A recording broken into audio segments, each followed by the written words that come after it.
Anteriormente vimos cómo resolver un logaritmo, o sea, cómo resolver una operación de este estilo. Ahora vamos a ver algunas propiedades, como por ejemplo la que tenemos acá. Esta propiedad dice que si tenemos una suma de dos logaritmos que tienen la misma base, dos logaritmos, ¿no?, separados, a esto lo podemos escribir o reescribir como un único logaritmo en el cual multiplicamos los argumentos.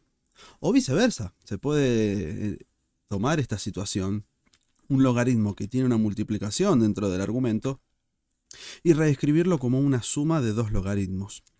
Veamos unos ejemplos. ¿Qué tenemos acá? Tenemos una multiplicación que habría que hacer, 81 por 27, pero supongamos que no quiero hacer esa multiplicación porque, no sé, da un número muy alto. Entonces puedo usar esta propiedad que dice que si tengo una multiplicación dentro del argumento, lo puedo escribir a este logaritmo que está acá como una suma de dos logaritmos. Eso es lo que vamos a hacer con esta situación. Escribir el logaritmo de la multiplicación como una suma de dos logaritmos. Por un lado, el logaritmo en base 3 de 81 y también el logaritmo en base 3 de 27. Ahora, esta propiedad se puede usar en ambos sentidos, según como uno lo necesite. En este caso, me parece que lo que conviene acá es separarlo en una suma de dos logaritmos. Y ahora podemos resolver cada logaritmo por separado. Recordemos que resolver un logaritmo implica encontrar qué exponente debemos colocar a esta base para que el resultado me dé el argumento. Por ejemplo, si queremos resolver esto, tenemos que pensar 3 elevado a ¿cuánto? Da como resultado 81. Bueno, resulta que es 3 a la cuarta, ¿no? 3 por 3 es 9, 9 por 3 27 y 27 por 3 81. Quiere decir que el logaritmo en base 3 de 81 es 4. A esto hay que sumarle el otro logaritmo, que ya podemos resolverlo, porque resolver este logaritmo implica descubrir a qué exponente hay que elevar a la base, al número 3, para que me dé como resultado 27. Y bueno, resulta que, a ver, 3 por 3 es 9. Y 9 por 3, 27. Quiere decir que 3 elevado al cubo es 27. El resultado de esto es 3. Y finalmente, bueno, podemos sumar 4 más 3, que es 7. Y ahí tenemos el resultado de esta operación, luego de haber aplicado esta propiedad. Era algo opcional, porque uno podía hacer 81 por 27, me iba a quedar un número muy alto, bueno, no sé si muy alto, pero iba a quedar más grande, y después había que calcular el logaritmo en base 3 de ese número grande. Entonces, para poder evitarlo, uno puede hacer uso de esta propiedad que me permite escribir una multiplicación como una suma de dos logaritmos. O como dijimos, podemos usarlo en el camino inverso, porque en este ejemplo que tenemos por acá debajo, tenemos ya una suma de logaritmos, y uno dice, bueno, ya si hay una suma los podría empezar a resolver. Pero resulta que acá tenemos logaritmo en base 9 de 27 y puede complicarse un poco esta situación. Al igual que acá, logaritmo en base 9 de 3, esto tenía una solución, ¿sí? Habíamos visto algo muy parecido en el video anterior, eh, pero supongamos que no lo quiero resolver de esta forma y quiero aplicar esta propiedad. Me puede servir para simplificar esta situación, porque al haber una suma de dos logaritmos que tienen la misma base, a esto lo podemos reescribir como un único logaritmo, pero multiplicando sus argumentos. O sea, escribir solamente un logaritmo en base 9 en el cual multiplicamos 27 por 3. Ahora, ¿qué nos da esto? Bueno, 27 por 3 nos da 81. Entonces nos queda el logaritmo en base 9 de 81. Y bueno, ahora lo que podemos hacer es resolver este logaritmo. Recordemos que resolverlo implica encontrar a qué exponente hay que elevar el número 9, la base, para que me dé 81. Bueno, el resultado es 2. 9 al cuadrado es 81. 9 por 9 es 81. Entonces el resultado de este logaritmo es 2. Ahí es como pudimos hacer uso de esta propiedad para poder transformar esta situación en algo más sencillo. Repito, esto se podía resolver porque justo 9 elevado a un medio es 3, pero acá es un poquito más complicado. Esto es 9 elevado a 3 medios. Entonces, para no complicar tanto, podemos hacer uso de esta propiedad que nos permitió transformar esta suma de dos logaritmos en un único logaritmo multiplicando sus argumentos. Esta es una de las propiedades. Hay otras, bueno, las que está acá muy similar, ¿no? Si tenemos una resta, una diferencia de dos logaritmos, lo podemos reescribir como un único logaritmo, pero dividiendo sus argumentos. O viceversa. Si tengo un logaritmo en el cual hay una división, lo puedo reescribir como una resta entre esos logaritmos. Veamos unos ejemplos, como el que tenemos acá. Imaginemos que tenemos esta situación, tenemos una división. Hacer esta división no sería muy sencillo, nos daría un número decimal. Se podría escribir como 5/125, quizás simplificarlo. Bueno, se puede hacer de esa forma, pero vamos a hacerlo aplicando esta propiedad que dice que si tengo una división dentro del argumento, acá tenemos una división en el argumento, entonces a ese logaritmo lo podemos reescribir como una resta, una diferencia de dos logaritmos. ¿Sí? Como si fuera una propiedad distributiva, no es la propiedad distributiva, pero como si fuera a repartir el logaritmo.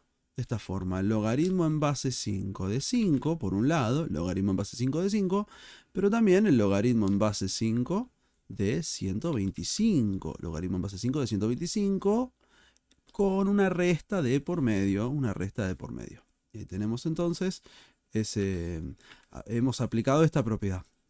En este caso me sirve hacer este procedimiento para poder transformar esto en dos logaritmos más sencillos, ¿sí?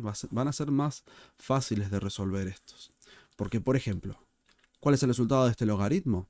A ver, hay que ver a la base a qué exponente debemos elevarlo para que me dé el argumento. Bueno, en este caso 5 elevado a 1 es 5, o sea, este logaritmo me da como resultado 1. Recordemos que el resultado es eso, es el exponente al que hay que elevar a la base para que nos dé el argumento. Mientras que por otro lado tenemos este otro logaritmo. Para poder resolverlo tenemos que pensar la base 5 elevada a qué exponente nos da 125. Bueno, vamos a analizar. 5 elevado al cuadrado es 5 por 5, 125. Y 5 por 5, 25.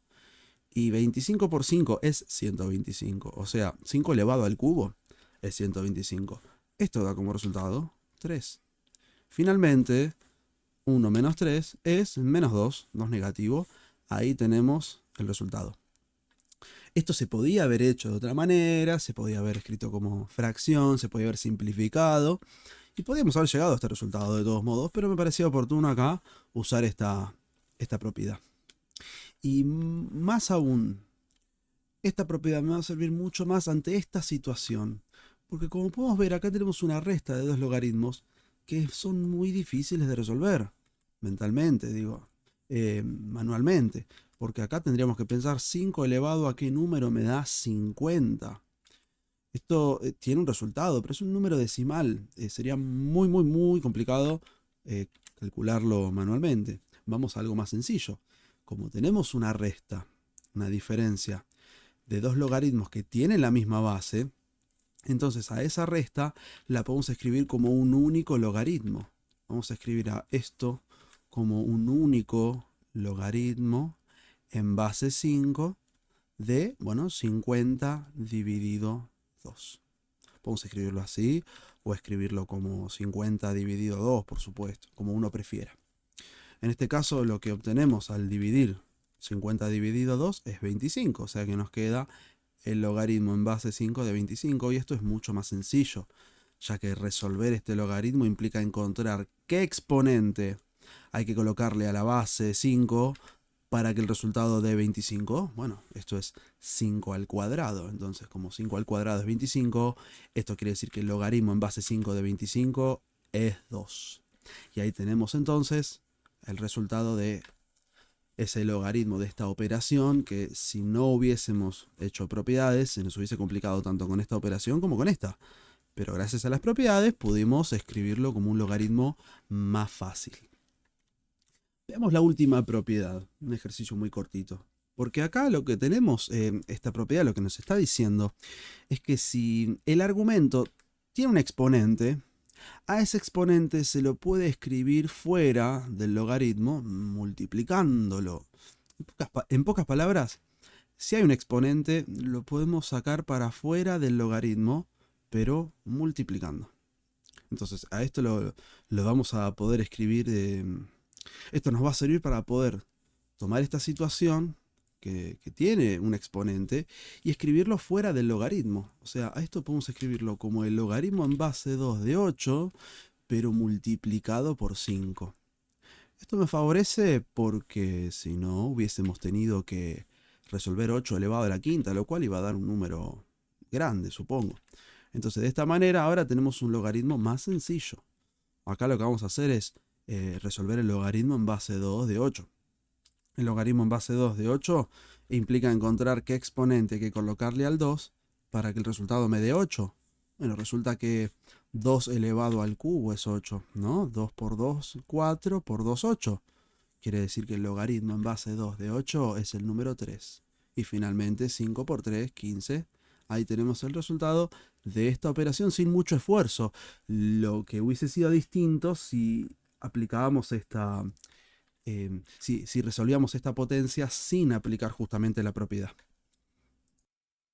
Y vamos de momento con esta última propiedad que vamos a ver, que bueno, que dice lo siguiente, dice esto, que si tenés un logaritmo con una base, con un argumento, y ese argumento está afectado por una raíz, bueno, podemos extraer esa raíz, pero la tenemos que escribir de esta manera.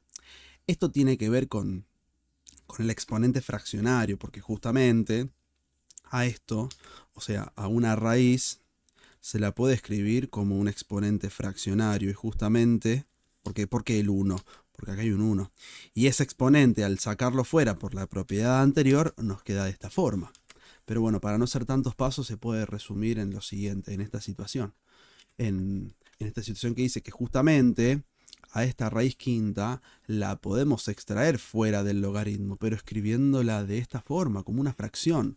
O sea, vamos a dejar el logaritmo en base 7 de 49, eso lo vamos a dejar igual, pero vamos a extraer esa raíz multiplicándola, pero no vamos a escribir el 5, vamos a escribir un quinto, siempre como fracción, siempre con un 1 y un 5. Este 1, por así decirlo, viene por este 1 de ese 1 que está acá. Pero bueno, podemos obviarlo y recordar esta propiedad que no funciona para esta situación. Y digo que no funciona ¿por qué? Porque si hubiésemos tenido que resolver este logaritmo, la raíz quinta de 49, la verdad que no es nada sencillo. Y encima, después, cuando tengamos el resultado, hay que resolver el logaritmo. Entonces, para omitir eso, podemos usar esta propiedad que me permite extraer la raíz fuera del logaritmo. Y ahora tenemos algo más sencillo, porque este logaritmo vamos a poder resolverlo mentalmente inclusive, ¿no? Porque para resolver esto tenemos que pensar 7 elevado a qué número nos da 49. Bueno, resulta que 7 elevado, elevado al cuadrado da 49. 7 por 7 es 49. Esto quiere decir que el logaritmo en base 7 de 49 es 2. Y ahora finalmente multiplicamos 1 por 2, me queda 2. Y 5 por 1, acá hay un 1 invisible. 5 por 1, 5. Y ahí tenemos entonces el resultado de este logaritmo, sin haber tenido que realizar esta operación complicada, ni tampoco el otro logaritmo que hubiese quedado complicado también con ese número decimal. De esa manera, bueno, hemos aplicado varias propiedades que nos van a servir después para, bueno, diferentes cálculos más complejos y también para resolver ecuaciones logarítmicas. Los veo en el próximo.